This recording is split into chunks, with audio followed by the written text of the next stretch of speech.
ഇനിയാണ് കണ്ണൂർ ടീമിന് ഉറക്കം നഷ്ടപ്പെടുന്നത്. ദിവ്യയുടെ കാര്യത്തിൽ ഏതാണ്ട് തീരുമാനമായി കഴിഞ്ഞിട്ടുണ്ട്.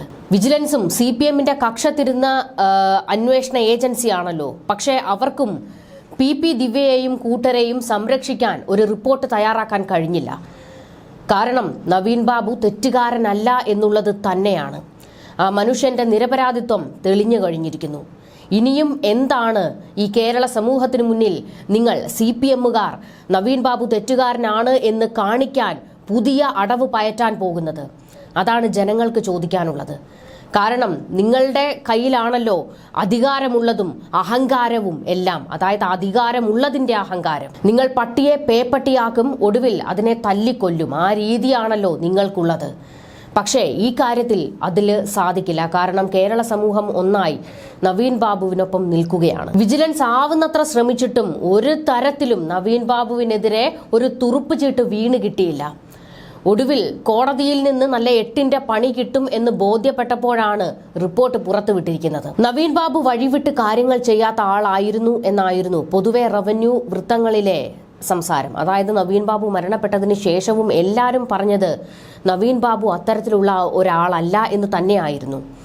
ആ ധാരണ തെറ്റിച്ചുകൊണ്ടായിരുന്നല്ലോ പെട്രോൾ പമ്പിനായി അപേക്ഷ നൽകിയ TV പ്രശാന്ത് ADM 1 ലക്ഷം രൂപ കൈക്കൂലി വാങ്ങി എന്ന് ആരോപിച്ചത്. പിന്നാലെ കളക്ടറിന്റെ ഒരു കള്ളമൊഴി ഉണ്ടായിരുന്നല്ലോ, തനിക്ക് തെറ്റുപറ്റിയെന്ന് നവീൻ ബാബു തന്റെ ചേംബറിലെത്തി പറഞ്ഞു എന്നുള്ളത്. കളക്ടർക്കൊക്കെയുള്ള അടി വരാൻ പോകുന്നതേയുള്ളൂ. അതായത് വടി വെട്ടി കഴിഞ്ഞിട്ടുണ്ട് ഈ കേസിൽ. നിങ്ങൾ എത്രയൊക്കെ ശ്രമിച്ചാലും നവീൻ ബാബുവിനെ പെടുത്താനുള്ള ഒരു കച്ചിത്തുരുമ്പ് പോലും വീണ് കിട്ടില്ല. കാരണം അത്രത്തോളം സത്യസന്ധനാണ് ആ മനുഷ്യൻ. ഇനിയാണ് നമുക്ക് PP ദിവ്യയുടെ കാര്യത്തിലേക്ക് വരേണ്ടത്. PP ദിവ്യയ്ക്ക് ഒരു അഹങ്കാരം ഉണ്ടായിരുന്നു. താൻ സേഫ് ആണ്, തന്നെ കണ്ണൂർ ലോബി സംരക്ഷിച്ചുകൊള്ളും എന്നുള്ളത്. എന്നാൽ നവീൻ ബാബുവിന്റെ കേസിൽ ദൈവത്തിന്റെ കയ്യൊപ്പുണ്ട്. അതുകൊണ്ട് തന്നെ PP ദിവ്യ ഉൾപ്പെടെയുള്ളവർ നരകിച്ചു തന്നെ തീരും എന്നാണ് കേരള സമൂഹം ഒന്നടങ്കം പറയുന്നത്. ശാപവാക്കുകളാണ് PP ദിവ്യയ്ക്ക് നേരെ സ്ത്രീകളും അമ്മമാരും ഒക്കെ പറയുന്നത്. ശാപവാക്കുകളാണ്. നമ്മൾ സോഷ്യൽ മീഡിയയിലെ തന്നെ എത്രയോ കമന്റുകൾ കണ്ടു കഴിഞ്ഞതാണ്. അതായത് ദിവ്യയെ പോലെ ഒരു രാക്ഷസി എന്നുള്ള തരത്തിലേക്കൊക്കെ തന്നെ ചിലർ കമന്റുകൾ ചെയ്തിരുന്നു. രക്തരക്ഷസ് എന്നൊക്കെ തന്നെ ഈ PP ദിവ്യയെക്കുറിച്ച് പലരും സോഷ്യൽ മീഡിയയിൽ കമന്റുകൾ ഇട്ടത് അതിലേറെയും സ്ത്രീകളായിരുന്നു. നമുക്കറിയാം സ്ത്രീകളുടെ ഒരു വികാരം അത് വലിയ രീതിയിൽ ഈ കേസിൽ പൊട്ടിത്തെറിച്ച് നിൽക്കുകയാണ്. കാരണം തൊട്ടിപ്പുറത്ത് നിൽക്കുന്നത് നവീൻ ബാബുവിന്റെ ഭാര്യയും 2 പെൺമക്കളുമാണ്. അവർക്ക് ആരും ആശ്രയമില്ല, പാർട്ടി ആശ്രയമില്ല, സർക്കാർ ഒപ്പമില്ല.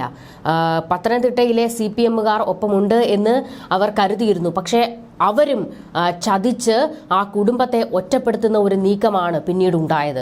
അതെല്ലാം കേരള സമൂഹം കണ്ടു കഴിഞ്ഞതാണല്ലോ. ഈ MV ഗോവിന്ദനൊക്കെ അന്ന് പറഞ്ഞത് എന്താണ്?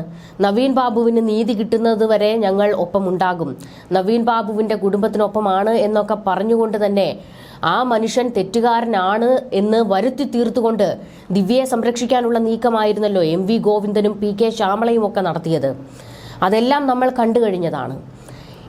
ഇനി ഇപ്പോഴത്തെ ഏറ്റവും പ്രധാനപ്പെട്ട നവീൻ ബാബുവിന്റെ കുടുംബത്തിന് പിടിവള്ളി ആയിരിക്കുന്നത് വിജിലൻസിന്റെ ഈ റിപ്പോർട്ടാണ്.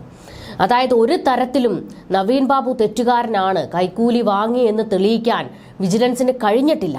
ഇവിടെയാണ് നമ്മൾ പറഞ്ഞ മുൻപ് പലതവണ നമ്മൾ ചർച്ചകളിലും അതുപോലെ തന്നെ ന്യൂസിലും ഒക്കെയായി തന്നെ പറഞ്ഞൊരു കാര്യമുണ്ട്. ദൃശ്യം മോഡൽ തിരക്കഥയാണ് നടന്നിരിക്കുന്നത് എന്നുള്ളത്. അതായത് നവീൻ ബാബു കൈക്കൂലി വാങ്ങി എന്ന് തെളിയിക്കുന്നതിന് വേണ്ടി ഇവർ ആദ്യം തന്നെ കുറെ തെളിവുകൾ ഉണ്ടാക്കി വെക്കുന്നു. അതിനുശേഷം നവീൻ ബാബുവിനെ കൊന്ന് കെട്ടിത്തൂക്കുന്നു.